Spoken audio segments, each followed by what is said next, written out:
Well, welcome, friends. How are we all doing? Okay, woof. That kid right there, that's money. How are we all doing? No, we're going to try this again, everyone, all at once. How are we doing? Good, great. Well, I got to tell you, I'm super glad to be here, and I'm overjoyed to see you all here. Now, I'll be honest, this is my first talk I've ever given, and I'm a little nervous. And one thing I do when I'm nervous, I listen to music. Music's a huge part of my life. So I don't have any music here, but I would like to perform for you a little bit, just to calm my nerves, so if you would do me the honors. Thank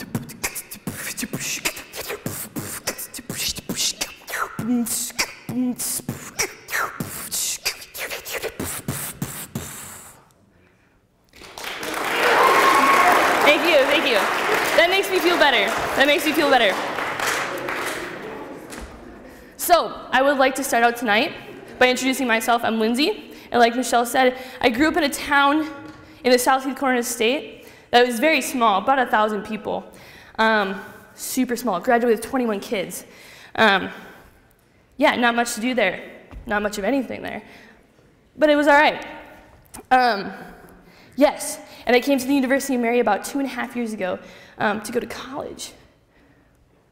That's when my life changed. But before we get there, I would like to ask a couple of questions. Now, you didn't expect to be quizzed at this, but I'm going to ask you a couple of questions. Now, does everybody know who God is? Raise your hand. That's awesome. I'm proud. A+. Now, because you know God, I'm sure you've heard a million times, God loves you. Has everybody heard that? That God loves you? Yes. Awesome. Great. Now, how much does God love you? Unconditionally. That's a beautiful answer. He loves you that much. A lot. Now, God, Jesus Christ, loves you so much that he endured hours of torture, being scourged at the pillar, being mocked, taking blows from people he didn't even know, people whom he loved. He was looking out in the crowd while he was being scourged, and he's like, I love you. I love you.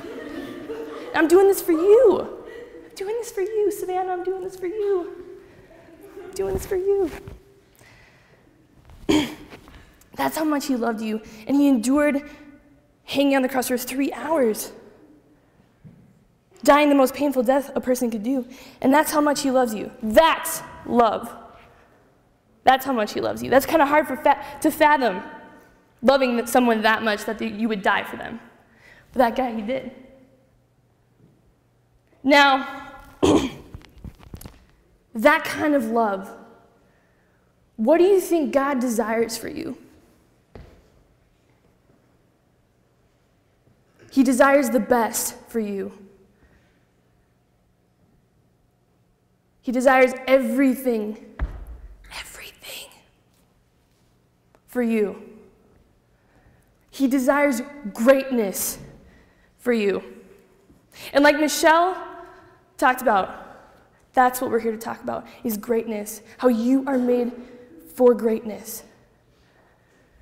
Now, my brothers and sisters, I personally did not know that God loved me that much and that I was made for greatness until about 2.5 years ago when I came to college. So I lived 18 years of my life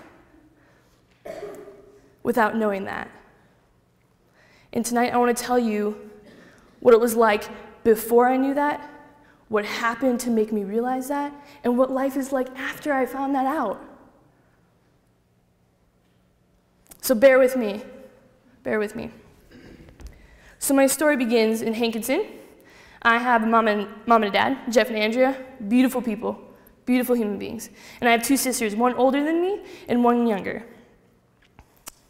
So here we are, this family, growing up. And I'm a very, very happy kid. I'm a really big tomboy too, super huge tomboy, thinking I can beat anybody up. In fact, I thought I was so tough. One time my sister and I were playing tug of war, and I put the rope in my mouth, thinking I could beat her with my mouth. Well, guess what happened? My teeth got ripped out. That was enough of that. But I thought it was really tough, really tough. So I was a really rambunctious kid. Super happy for the first, 9 years of my life, 8, 9 years? I don't know how old are in 5th grade. But then it came to the 5th grade, and what happened, I started caring about what people thought of me. And yeah, popularity, grades, success, everything like that. And so that's what I started striving for, was popularity, success, fame even. And during the 5th grade, I noticed that as I kept striving for that, I just wanted more. I just wanted to do more things. Now, as I did that, just striving for everything, my self-esteem took a plunge. It's kind of odd, isn't it? That as you're striving for these seemingly good things like fame, success, popularity, that my self-esteem dropped. Yeah, of course, I was kind of a bigger girl. I kind of looked like a Harry Potter chipmunk. One kid in my grade called me that, and I was like, come at me, bro, because I thought I was tough. But it hurt me. I started to get kind of depressed. So I had a lot of friends. I got good grades in elementary school, as far as you can get good grades in elementary school. But by the time I was a 6th grader, I had sunk into some depression. Like I was never happy. I was really horrible to my parents, mean to my sisters. Yeah, I just wasn't a very good person. And I had this one friend, I remember, she had turned to self-harm as an outlet for her depression. And we were talking about it. We were talking about it one day, and I was like, why do you do that? And she's like, because it makes me feel good. It makes me feel better to have an outlet for what I'm feeling inside. And I'm like, that's interesting. So in the 6th grade, because I felt this same thing, depression, and I didn't know how to make myself feel better. Because all this stuff that I was searching for, like popularity, friends, success in sports, wasn't doing it. So what did I turn to? I turned to self-harm. And that was when my life drastically started to change from there, not until I went to college. It didn't help one bit. And I wouldn't be surprised if some of you in this very room struggle with that. And in fact, I actually know. It's so common for us in this culture to struggle with that. And it's sad, it's a tragedy. No one should ever have to do that. So, like I said, I turned to self-harm. And this continued for a long time. So as I made my transition into middle school, so 7th and 8th grade, it's a big time. You're going through a lot of awkward changes. You start liking guys. You start seeking different things on top of the other things you were seeking. And during this time, I had, through my drive to seek success and fame and popularity, I became pretty good at basketball. Who's a basketball fan in here? Guy from Flasher? That's awesome. Congrats. That's awesome. But, so I got really good at basketball. So by the time I was an 8th grader, and keep in time between 6th and 8th grade, I still was a depressed monkey. Even though I was really good at masking it to everybody, I was really depressed. But in the 8th grade, I had the opportunity to move up to varsity basketball. That's awesome. I was like, heck yeah, I'm the only 8th grader on the team. Count it, well, bam. I'm awesome, I'm an 8th grader, well, bam. And this, my friends, this is where this year was when my life drastically changed. It was already kind of yeah, I was consumed in the sin of depression. But this is when it actually really took a dive. I, from being on the basketball team, varsity basketball team, made friends with people that were 2 years older than I am. And you know you want to fit in, you want to be liked, you want to do the things they do because they're cool, they're awesome. They have everything. They have everything, and that's what I thought, they had everything. So one of the things I started to do was drink. I started partying, 8th grade. Because I wanted to be liked, I wanted popularity. I wanted to be crazy like they were. So I started to drink. Now, because I had made friends with these people 2 years older than me, because I was partaking in this lifestyle,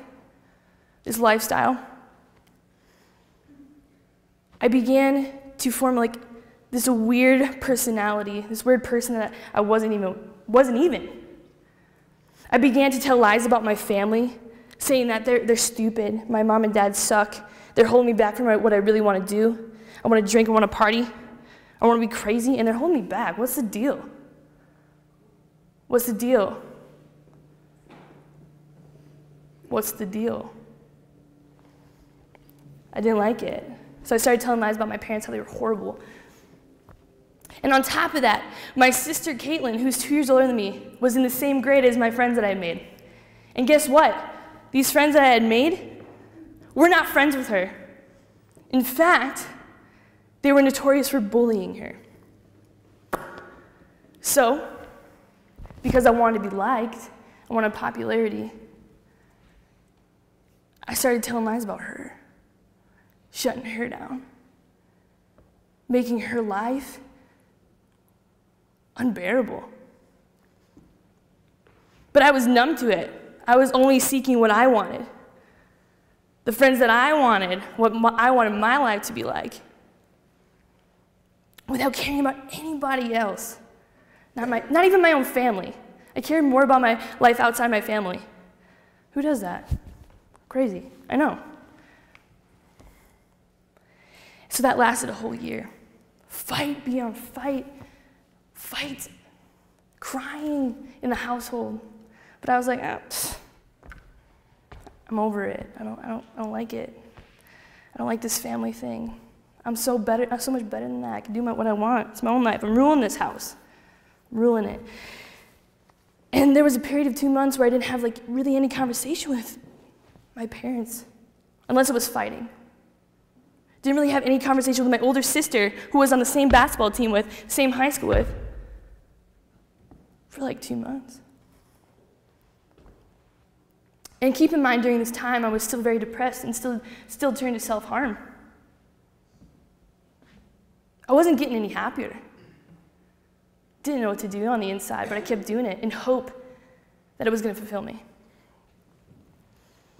So one day during my freshman year, I'm out with my friends, not coming home for dinner. I don't know what it was. I can't remember. And I get this call, and it's my dad. He's really mad. I'm like, oh, here we go again. I went home, and my sister is crying. My mom is crying. And I'm like, what's the deal here? What's going on? And they described to me that Caitlin wanted to transfer high schools because of me. And being like, well, crap, I kind of feel a little bad about this. Turned it back on me and the problems I was having. So I told them just to save my butt that I was dealing with depression. I was dealing with self-harm. And I maybe once in a while had a couple drinks. That also was not the truth. And I remember that. I remember telling them that. And we talked about it. So everything simmered down after that conversation. Caitlin didn't want to transfer. My mom and dad, were settled down a little bit. I had used that situation, used my problems to manipulate the situation. Well, it ended up biting me in the butt. Because a week later, I went to a doctor's appointment that wasn't actually a doctor's appointment. My mom actually brought me into therapy, into rehab or so to sense. And I was so mad. I was so mad. I was like, how dare she bring me here? I don't want to change. This is not what I meant. I just meant to cool things down at the time. But she did. She brought me there. Praise God that she brought me there, because I would have never turned around. So, from freshman to sophomore year, I went in to talk to a therapist every week. And for that whole year, I did not want to get better. I was such a punk. The therapist probably was really sick of me.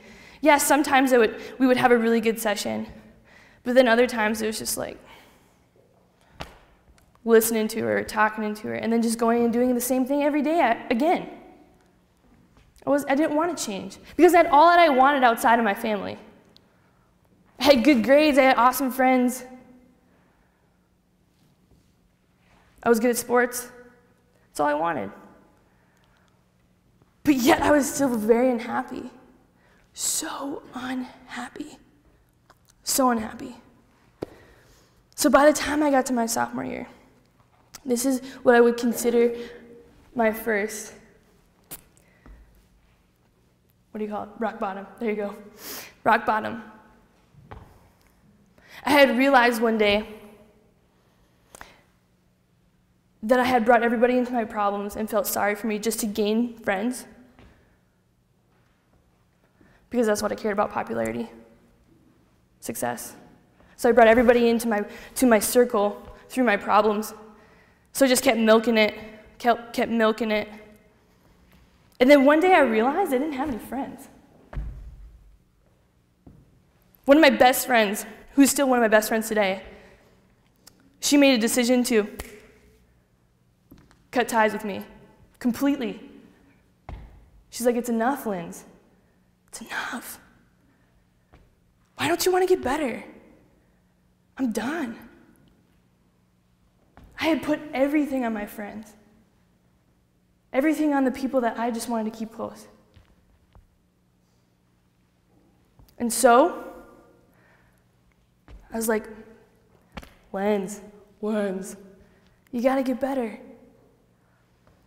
So I decided I was gonna quit self-harm, and I was gonna get happier. I was gonna get mentally better. So I started to get mentally better. So this is throughout my sophomore year into my junior year. I started getting mentally better. I started building up my relationships again. I was like, this is awesome. I'm feeling good. I'm getting better.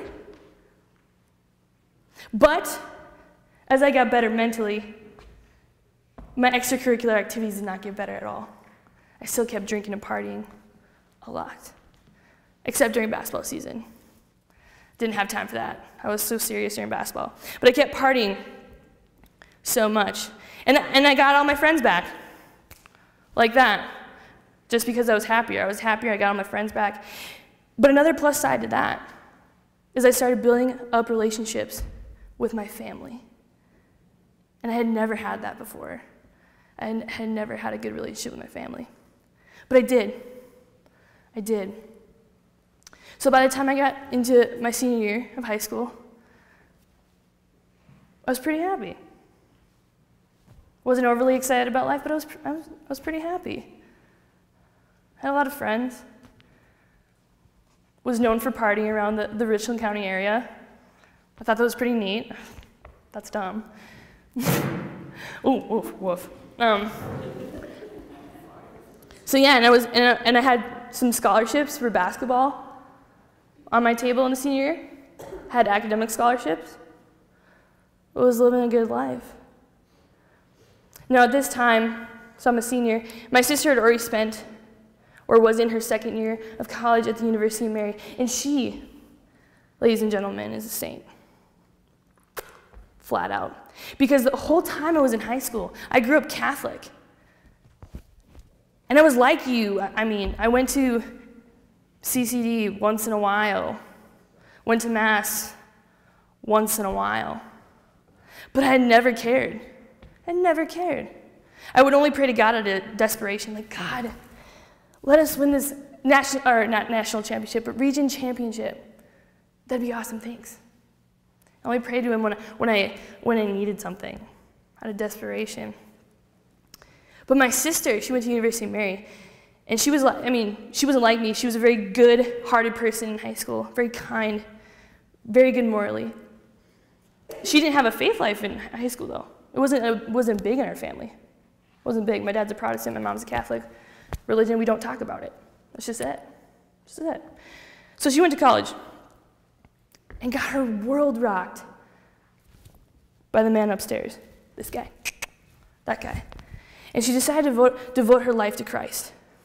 And she would come back on her breaks to Hankinson. And boy, did I dread having Caitlin come back from the University of Mary, because she wanted to tell me about God, and I was like, Kate, for real? Like, I don't want to hear it. I don't want to hear it. But she would keep telling me anyway. She's a soldier. My sister's a straight-up soldier for Christ. And she would keep telling me, and she would, tell my mom about the goodness of the Lord. My mom and I would team up and be like, Mom, this is bogus. We don't want to be, pressured to believe in anything or like to do anything, to change our ways, because we're living an okay life. But Caitlin would. Now, I was going to go to college at Jamestown.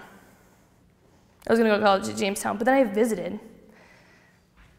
And I had a basketball scholarship. I had an academic scholarship. And I was like, I'm for sure going to Jamestown. I'm going to live the college life. So I visited towards the end of my school year, senior year. And I was like, what is this feeling? This was totally, you guys know what the Holy Spirit is? One part of the Trinity.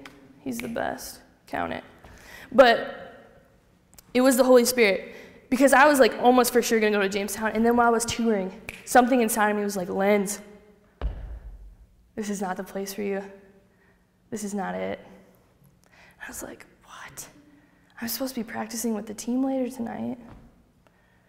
And something else inside of me said, skip it. So after the tour, I looked over at my dad and I was like, Dad. He's like, what? I can just see him. What? He's the greatest. But I was like, I don't think I'm going to go to Jamestown. He's like, what? And I was like, I'm not going to go to the practice tonight with the team. He's like, Linz, you've always wanted to do this. And I'm like, it's not it. It's not it. I don't know why I said it, but I said it. It's not it. So on the drive home, he's like, well, where are you going to go? And I literally vomited out, like puked it all over the car. I was like, the University of Mary. The University of Mary. And he's like, really? And I was like, really? Really? I'm going to go to the University of Mary. I was like, they have a good biology program. Whatever, we'll do it. So I applied, got accepted. This is towards the end of the school year. So I decided where I was going to go to college, University of Mary. And that summer, ladies and gentlemen, I lived the life I'd been living times 10 with the partying. In fact, during my senior year of high school, I got into drugs. Yeah, drugs, not a cool thing. And that summer, I delved even more into drinking and drugs, partying, living the wild life, thinking it was awesome. And then it came to the end of the summer, 3 weeks before I went to college. I think it was our 125th celebration at Hankinson. It was over July 4th. And I had just went bonkers that week partying. And my sister Caitlin was home visiting over this. And I remember one night, it was like the fourth night I had gotten drunk in a row or something like that. And I made some really huge mistakes that I'll never get back that night.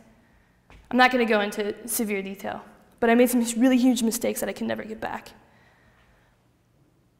And I remember getting home to my house very, very inebriated. And I'm walking up my stairs, and this is another Holy Spirit moment. So my house is set up that there's a staircase, and on the right is my room, and on the left is Caitlin's room. Woof. So I'm walking up these stairs, really, really drunk. And in my mind, or in my heart, I don't know what it was like, Linz, you could very well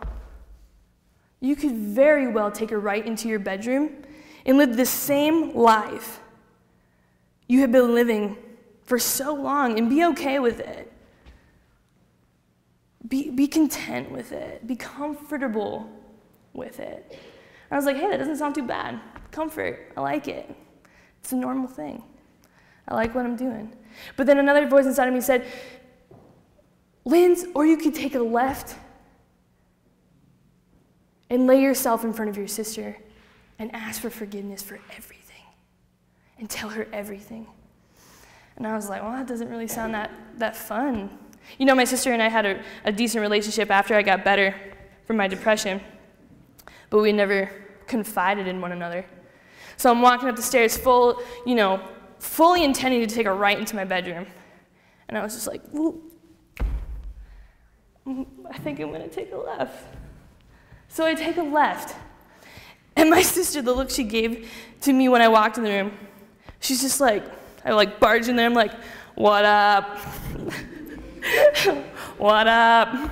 And she's like, hey, Linz. Like the kindest girl you'll ever meet. She's just like, hey, Linz, like questioning why I was there. And I looked at her and I was like, Caitlin, I'm sorry for everything that I've ever done. And then I just laid out all the sins I had ever committed, everything that I was sorry for, tearing her family apart for a while, tearing her down, tearing my own life down. I don't even know where that came from. But I was like, this is what I've done. This is what I did tonight. This is what I did tonight. I don't know how you can even look at me and love me after that. And my friends, this is the first time I saw Jesus Christ in somebody in my entire life. This is when I really noticed it. I didn't know it at the time, but reflecting on it, this is the first time because it actually did something to my heart. She looked at me in all sincerity and said, Linz, I forgive you. I forgive you. And I looked at her, not wanting her to see that it hit me. And in my drunken stupor, I was like, thanks. I think I need a Bible. I just yelled, I was like, I think I need a Bible. And she's like, all right, Linz, we'll get you one. We'll get you a Bible. So it was a week later, and I kept living the same life. Crazy life. But a week later, she gave me my first Bible. I was like, oh yeah, it's got a pink cover. Look at me flipping through the pages. That says Romans. Oh yeah, I'm done. So I put it down for the amount of time that I had before school started, which I think it was, 2 weeks? I don't know, something like that. And yeah, I set the Bible down. I had one. And I kept living the same life. of partying. In fact, the day before I went to college, I was like, I didn't even care. It wasn't even for college. I was like, we'll start now. We'll start the college life now. Let's do it. But the next day, I made my way to college. And I remember telling Kate, you know what? I don't want anything to do with the religion that you marry. I don't want anything to do with it. You know what I want to do? I want to find the partiers. I want to find the people like me. And I want to keep partying. I want to do the college thing. I want to do the life I've been living. And is everyone familiar with the prodigal son story? Where the father lets his son go? It was almost like Caitlin was like, Linz, all right. She's like, all right, you do that. Fully knowing and confident that my life was going to be rocked by Jesus Christ in a few short weeks. So I got to college, and I had roommates, and We partied the day we moved in. Enough said, it was a Saturday. And so, did that night. Woke up the next morning, and there's this thing at University of Mary, it's called the opening mass for freshmen. And my roommates were going to go to it, and my sister was actually a campus minister at the time, and she was singing. So my roommates were like, are you going to go to this? And I'm like, sure, I'll go to it. My sister's singing. It's pretty sweet. I went to the mass. I sat on the right side of the chapel, and Monsignor Shea gave a homily about sin and forgiveness. And I'm sitting there, and all of a sudden, I feel my eyes start to water. My eyes started watering. And I was like, Linz, you don't cry, and you don't cry in church. You've never cried in Mass before. What's your deal? Are you becoming a softie because you came to college? What's your problem? So I was a little shaken up after Mass. And my sister wanted to eat with me brunch, so we did right after that. And then she wanted to introduce me to a focus missionary, or the focus missionaries, which Michelle was a part of. And she introduced me to them in a parking lot. It was super great. And this one focus missionary, Marnie Peterson, about yay tall, just a ball of fire. Literally, she shakes as she walks. It's like I can't. There's Marnie, and now she's over there. It's just crazy. She's so awesome. But Caitlin introduced me to her, and we walked away from the conversation. I was like, wow, I really dislike her. I said it. I was like, I don't like her. And Caitlin's like, well, why don't you? And I was like, she's too joyful. Is that even a thing? Is that a thing nowadays? People can be too joyful? I said she's too joyful. But what I didn't know is that Marnie and Caitlin had been spending 2 weeks together because she was a campus minister. Marnie was a focus missionary. And Caitlin had told her, Marnie, that she had been praying for my conversion since she started her faith life. So 2 years, I was Caitlin's #1 prayer intention. My sister's the bomb. Secondly, she told Marnie, Marnie, you gotta help me out. So Marnie, 2 weeks before I even got to school, put me on her Bible study list. How did she know I was gonna say yes? Trust. She trusted in it. So Marnie, even though I thought she was too joyful, sought me out to hang out with me. So we played lawn games and did weird stuff the first week of college. And I was like, I guess she's not bad. She's really legit, She's not weird. I guess I really like her. And then Marnie asked me to Bible study. And I was like, I'll think about it. And she kept asking me. And I was like, yeah, all right. Because Marnie's cool, I'm gonna go one time. And that's it. One time and that's it. So I show up at this Bible study with one of my best friends from high school, Carmen Titus. She's also very awesome.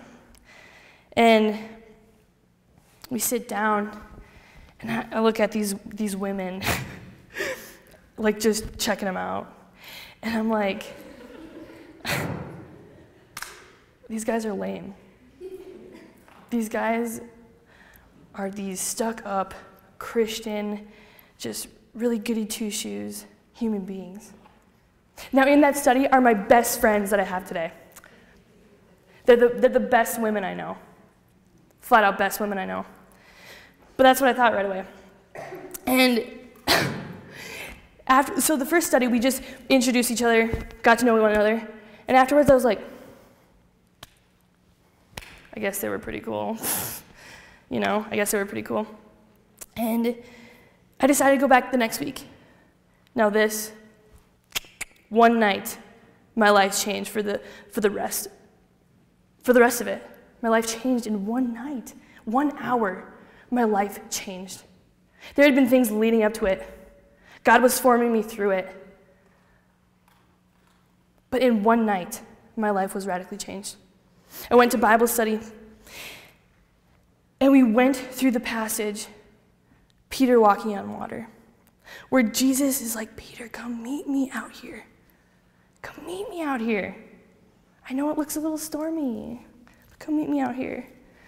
And the whole time I was fidgeting, just really anxious on the inside. I was like, what am I feeling right now? And I know what I was feeling. I was like, I gotta tell Marnie everything that's happening in my heart right now, because I think it's something big. So after study, I was like, Marnie, can we sit down and I got the stuff to tell you. That's just flat out it. So I told her my whole life story, all the things I had done, and I was kind of in distress. But I ended it with this. I was like, Marnie, I know Jesus is calling me to meet him out on the water. And I need to do it. And I need to do it. I want to get out of this boat that I'm living in, because I realize I'm not happy. I'm not happy. I mean, you're so happy you shake. You're so happy you shake. That's amazing. And she looked at me, and she's like, Lens, that's awesome. That's awesome. And what she said next, I wasn't a total fan of, but I knew I had to do it. She's like, Lens, the next step, you gotta go to confession. And I was just like, woof. Woof. But my desire to meet Jesus, actually meet him, to give my life to him was so great that I was like, I'm gonna go confess everything that I've ever done. So 2 days later, I think it might have been 2 days later, during Holy Hour at Eden Mary, I had written down a grocery list, because it was a grocery list. There's a lot on there. I just think of some of the things that's crazy. But I went into the confessional, just really not wanting to do it. And I sat down, and it was Father Benedict. He's a Benedictine monk, so he's super intense. He's got eyes that will just pierce your soul right away, and you're like, I'll tell you everything. So I just laid it all out for him. This is the first time I went to confession in 6 years. This is the last time I did CCD, which was 7th, 8th grade. 6 years. So I laid it all out for him. And this is the second time, my friends. And this is when my life sped up for Jesus. He looked at me. This is the second time I saw Jesus. I looked up at him in kind of distress, half expecting him to yell at me to get out of his confessional. You sinner. But he was like, Lindsey, you made a wonderful confession. And I couldn't believe it at first. I was like, thank you. Thank you. And he gave me this wonderful, I can't even tell you what it was, but wonderful advice. And welcomed me back into Jesus' arms. I walked out of that confessional and adoration was going on. And Marnie must have saw me come out of the confessional.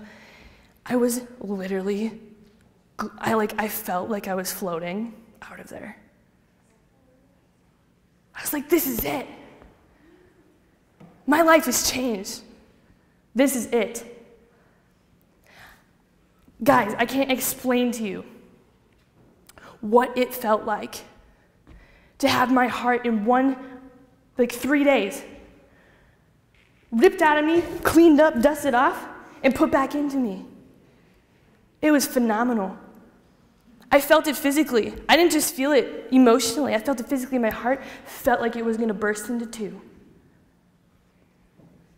It hurt. It really hurt. And my sister remembers me crying. It hurt, but it was the best feeling ever. Best feeling ever. Best feeling ever. And from that night on, I quit drinking. I quit smoking pot.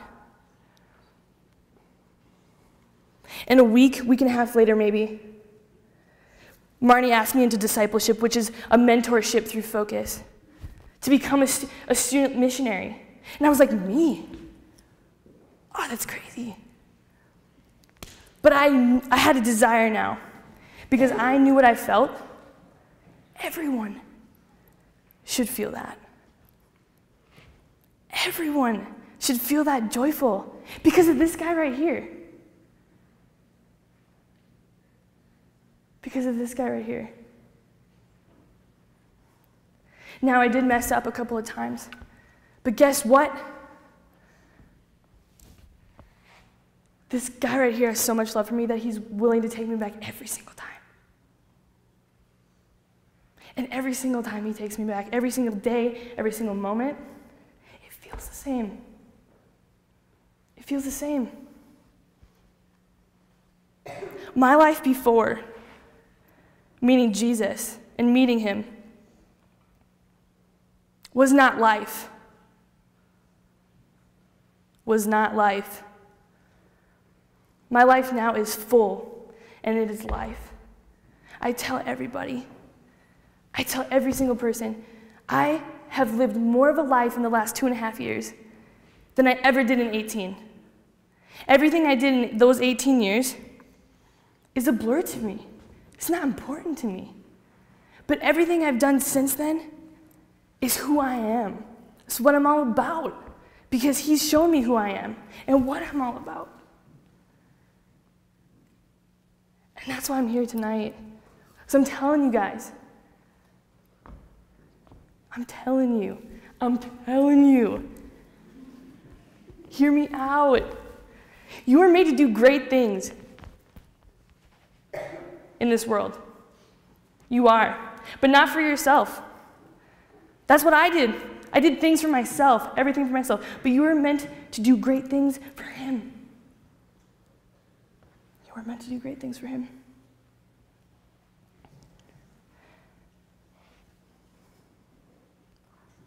So takeaway points. Living a life for Jesus is fun. I want you to remember that. Living a life for Jesus is fun. I have never laughed so much. I've never had so much fun in my 18 years as I have in these last 2.5 years. I've had so much fun. And it's because he's led me to do it. He's led me to have so much fun. Secondly, so first of all, living a life for Jesus is fun. Second of all, you will not be disappointed. If you think you will be disappointed by living a life for Jesus, you will not. And I am living proof. I thought it was bogus. I thought I was going to be disappointed because I wanted to make my own decisions. But you will not be disappointed. Nope. You won't be disappointed.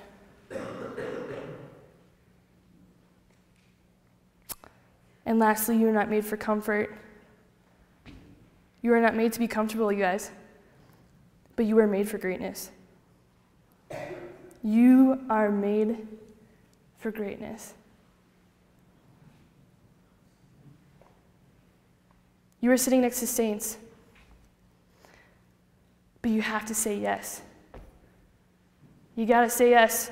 Because if you don't say yes, the world is missing out. The world is missing out on everyone. On the great things that Savannah could do. Maybe evangelizing through Snapchat.